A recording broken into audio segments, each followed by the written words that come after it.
Tu t'es déjà retrouvé dans une salle de musculation où tu avais une chest press convergente. Et sur cette chest press convergente, tu avais de meilleures sensations que sur les chest press basiques où le mouvement était vraiment rectiligne. Ce que je viens de te dire, c'est exactement ce que fait le plate press. Ce qui rend cet exercice unique, c'est qu'il génère une tension musculaire constante sur toute l'amplitude du mouvement.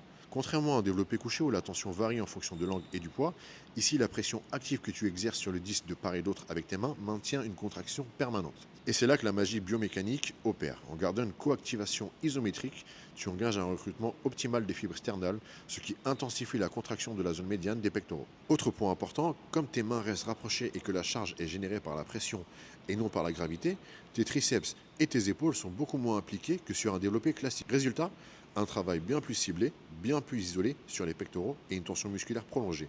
Deux éléments essentiels pour l'hypertrophie. Si on compare au développé couché, la différence est flagrante. Dans un développé classique, le stress principal est vertical.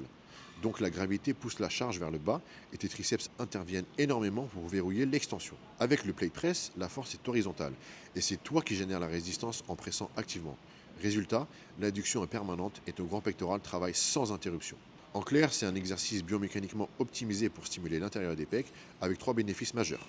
Un recrutement neuromusculaire maximal pour mieux ressentir et contracter tes pecs, une tension mécanique prolongée qui favorise la croissance musculaire, un stress articulaire réduit ce qui protège tes épaules tout en maximisant l'activation des pectoraux. Personnellement, je le conseille en pré-fatigue avec une charge légère ou moyenne en allant chercher la brûlure ou bien en superset en synergie avec un exercice de base tel que les pompes, les dips ou le développé couché. Pareil, pas besoin de mettre trop lourd, mais on va chercher le ressenti et la brûlure.